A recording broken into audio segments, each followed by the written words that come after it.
دخلت العمليه، الدكاتره طلبوا مني، انا كنت لابيتي سالبيتريه. ده عارف الحاله وبيدرسوها، قعدوا في اوتيل 6 دكاتره يدرسوا، ما بيشوفوش اهاليهم بيدرسوا. فما فيش عروق وبيحاول ساعات.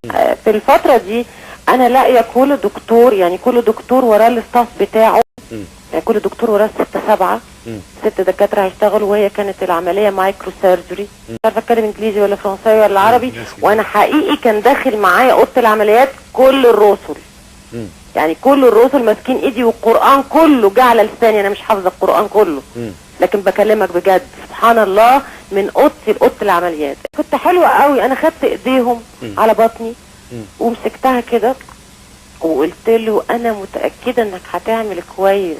انا عندي ده فيديو.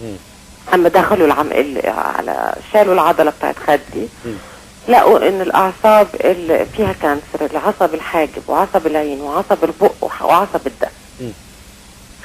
فاخدوا فتق من المخ 4 اعصاب، حطوهم في الخد الشمال، الدقن والبق والعين والحاجب، والعضله اللي في رجلي الشمال اخدوها حطوها في خدي عشان اقدر افتح واقفل بقي.